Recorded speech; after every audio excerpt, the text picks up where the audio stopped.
जय श्री राधे कृष्ण।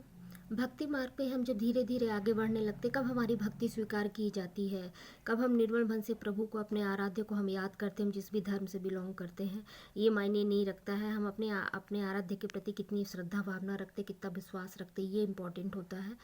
तो कब हम भक्ति मार्ग पे हमें प्रभु चुनते हैं और कब हम उनका नाम सुमरण करने लगते हैं, कब हमारा भक्ति में मन लगने लगता है, तो उसके लिए होता है कि जब हम हार्ट चक्र हमारा ओपन हो, या तो सिर्फ उनका ही नाम हो। हार्ट चक्र ओपन से मन से जब हम खुश होंगे, हमारे कर्मा रिलीज होंगे, हमारे पास बैड कर्मा नहीं होंगे, हम बैड कर्मा को अपने अपने जीवन से हटा चुके होंगे, तब हम श्री कृष्ण श्री भगवत बात प्राप्ति की ओर हम आगे बढ़ते हैं। तो इसके लिए बिना राधा रानी का सहारे का नाम लिए बिना हम आगे नहीं बढ़ सकते, हम कृष्ण भगवान को नहीं पा सकते। तो इसके लिए सबसे पहले हमें कर्मा बैड कर्मा को हटाने के लिए किसका सहारा लेना पड़ेगा? अपने हार्ट चक्रा को ओपन करने के लिए, अपने आप को खुश रखने के लिए हम भोलेनाथ का सहारा लेते हैं। सबसे पहले हमको भोलेनाथ का नाम जप करना पड़ता है। भोलेनाथ, ओम नमः शिवाय, शिव शिवाय नमस्तुभ्यम, जिसको भी आप मानते हैं, शिवलिंग पे जल चढ़ाना, उनको त्रिपुंड लगाना। इससे क्या होता है, क्योंकि जब हमें कोई चीज़ ब्लेसिंग या प्यार या जो भी है आशीर्वाद हम स्वीकार करते हैं, तो उसके लिए पहले हमारा मन खाली होना चाहिए। जब हमारा मन हल्का होगा, हम अपने आप में खुद में पोलाइट हल्का फील करेंगे, तभी हम कुछ आशीर्वाद या किसी भी तरह का ऊपर वाले के दिया हुआ गिफ्ट है, कोई भी सिद्धि है, तब हम उसको रिसीव कर पाएंगे। जब हमारा मन हल्का होगा तब हम एकाग्र कॉन्सेंट्रेट हो पाते हैं और उनके चरणों में हमारा चित्त लग पाता है। तो सबसे पहले हमें भोलेनाथ, महाकाल, यूनिवर्स, जिसको भी आप मानते हैं, सबसे पहले उनसे प्रेयर करनी पड़ती है, उनको पुकारना पड़ता है कि हे प्रभु, हमें शुद्ध बनाइए, मन से निर्मल बनाइए, हमारे जितने भी बेकार कर्म है, बुरे कर्म है, बैड कर्म है, उनको जीवन से हमारे हटाइए, हमारी नेगेटिविटी को हटाइए। तो सबसे पहले ओम नमः शिवाय का जाप करना चाहिए। ओम नमः शिवाय का जाप बहुत ही हल्का, जैसे जैसे आप ओम नमः शिवाय का जाप करना शुरू करेंगे, आपको अंदर से हल्का लगने लगेगा। मन पे जितनी भी स्ट्रेस है, चिंता है, मतलब अंदर से मन खुश रहने लगता है। हार्ट चक्र को ओपन रखने का मंत्र ही ओम नमः शिवाय है। और शिवलिंग पे जल चढ़ाना हो गया। बाकी दिन आप जल चढ़ाइए चाहे ना चढ़ाइए, सोमवार को भी नहीं चढ़ाइए तो चलेगा, लेकिन शनिवार के दिन शिवलिंग पे जल जरूर चढ़ाइए। पीला कनेर का फूल और शिवलिंग पे जल। शनिवार को शनिदेव का दिन होता है, न्याय के देवता का दिन होता है। तो जब हम उस दिन हम भोलेनाथ को जल चढ़ाते हैं, कच्चा दूध चढ़ाते हैं, तो हमारे कर्मा जल्दी जल्दी, हमारे जो बैड कर्मा होते हैं वो हमसे दूर जाते जाते हैं। हमारे अंदर सकारात्मक सोच, पॉजिटिविटी, सकारात्मक सोच बढ़ती है। तो शनिवार के दिन जरूर भोलेनाथ को जल चढ़ाना चाहिए। काली तिल चढ़ाने से शनि का प्रभाव कम रहता है हमारे जीवन में। तो शनिवार के दिन जरूर भोलेनाथ को ओम नमः शिवाय का जाप करते हुए जल चढ़ाना चाहिए। धीमी गति पे चढ़ाना चाहिए, बहुत तेज नहीं कि एक लोटा जल लिए और एकदम से ढार दिए भगवान के ऊपर, नहीं, ऐसा नहीं, धीरे धीरे हमें जल डालना चाहिए। फिर उसके बाद जब हम ओम नमः शिवाय का जाप करते हैं, सुबह शाम आपको जिस समय भी समय मिले, एकांत मिले, तब आप भगवान का नाम जप कर सकते हैं। आप जिस भी धर्म से हैं, उनकी स्टोरी, उनकी प्रार्थना, उनके भजन आप सुन सकते हैं। एकाग्रता, ये कहिए जो एकाग्र मन को, अपने मन को हैंडल कर लिया, अकेले में अपने अकेलेपन या हमें अकेलेपन को एक सही काम में लगा लिया, प्रभु के भक्ति में लगा लिया, तो सोचिए उसका जीवन सफल हो गया। उसके जीवन में कोई मार्ग को रोक नहीं सकता, उसको सफल होने से नहीं रोक सकता। जब भी हम अकेले हों, फालतू की चीज़ों में, फालतू की उसमें अपना समय बर्बाद ना करें। जो भी हमें नाम जप है, क्योंकि हम अकेले में ज़्यादा अच्छे से हम नाम जप कर सकते हैं। तो सबसे पहले ओम नमः शिवाय, ओम नमः शिवाय, ओम नमः शिवाय, जय शिव, शिव शिव, ओम शिव।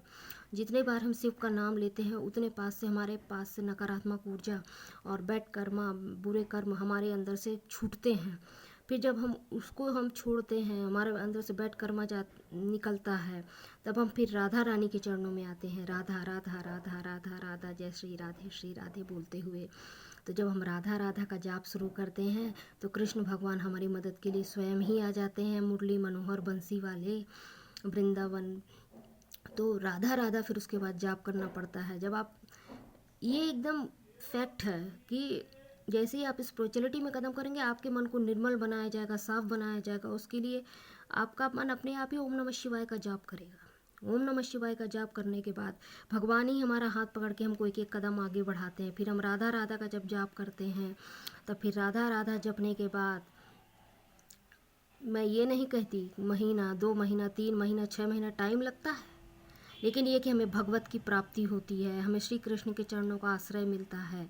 तो जब हम राधा रानी का जाप करने लगते हैं, उसके बाद हमें फिर श्री कृष्ण राधे कृष्ण ओम कृष्णाय नमः, ओम नमो भगवते वासुदेवाय नमः का मंत्र हम जाप करने लगते हैं। और जब हम जाप करते करते हमें कभी गिनती भूल जाए बीच में, तो ये सोचिए प्रभु की इच्छा कि हम ज़्यादा से ज़्यादा नाम जप करें, और एकांत में ही हो पाता है। आप कभी भीड़ में बैठ के सोचो, टीवी देखते, मोबाइल चलाते, हम नाम जप कर लें तो कभी नहीं कर सकते। हम एकांत में ही बैठ के उनका नाम जप कर सकते हैं। तो ये सोचिए, अगर कभी अकेले दुख मिला है, दुखी हैं, अकेले हैं, तो उस अकेलेपन का फ़ायदा उठाइए और सही मार्ग, सही ऊर्जा, सही पथ पर अपनी एनर्जी, अपने कॉन्फिडेंस, अपने अंतरात्मा को जोड़िए और प्रभु का नाम जप करिए। चाहे उनकी कथा सुनिए, चाहे श्रीमद् भागवत के 18 अध्याय छोट उसमें हैं वो पढ़िए, किसी भी रूप में रामचरितमानस की बुक पढ़िए, जो भी है, हनुमान चालीसा का पाठ करिए, चाहे गायत्री चालीसा, जो भी है। अगर ये सब हमें भगवान की कृपा से ही हम पढ़ पाते हैं और सुन पाते हैं और देख पाते हैं। बिना हरि की कृपा के हम अच्छी अच्छी किताब भी हाथ में खोल के बैठे रहेंगे, पता चला मन नहीं लग रहा, बंद करके रख दिए। तो ये सब भगवत प्राप्ति से होती है। और राधे कृष्ण जपते रहिए। जीवन की हर मार्ग में आपके आने वाली कोई भी बाधा हो, सब दूर हो जाएगी। इतना विश्वास रखिए मेरे राधे कृष्ण पर, मेरे कान्हा पे, मेरे लड्डू गोपाल पे, मेरी राधा रानी पे। घर में लगता है कि कोई बुरी नज़र आ गई है, कोई हमको नज़र लगा रहा है, ध्यान ही मत दीजिए कि कोई हमें बुरी नज़र लगा। अरे हम अच्छे हैं, तब तो हमारे ऊपर कोई बुरी नज़र लगा रहा है। कोई हमें आगे बढ़ने से क्यों रोक रहा है, कोई हमारी निंदा क्यों कर रहा है? क्योंकि हम अपने आप में परफेक्ट है, भगवान ने हमें बनाया है और हम हमेशा हम जीतेंगे और जीतते आए हैं। हमें प्रभु पे अपने विश्वास रखना, हमेशा हमें राधा रानी जिताएंगी। तो कुछ मत करिए, ना कोई तंत्र टोटका मन तंत्र मंत्र कुछ मत करिए, सब इनके नीचे है, राधा रानी के नीचे है। तो कुछ मत करिए, सिर्फ उनका राधा राधा राधा राधा राम नाम, जिस हालत में जैसी स्थिति में है, शाम को टाइम मिल रहा है, दिन में टाइम मिल रहा है, जब भी मिल रहा है, चेयर में बैठ करके राधा राधा राधा, ज़मीन में बैठ सकते हैं और अच्छा, पूजा घर में बैठ के करें तो और बहुत अच्छा। जिस स्थिति में है, राधा राधा का नाम जाप करते रहिए। और यही है कि भोलेनाथ से लेकर के राधा कृष्ण के नाम तक का जो यात्रा है बीच की, वो तय करना पड़ता है। और भोलेनाथ को मनाते हुए हम आगे अपने जर्नी में, आध्यात्मिक जर्नी में हम आगे बढ़ते हैं। जय श्री राधे कृष्ण, जय भोलेनाथ।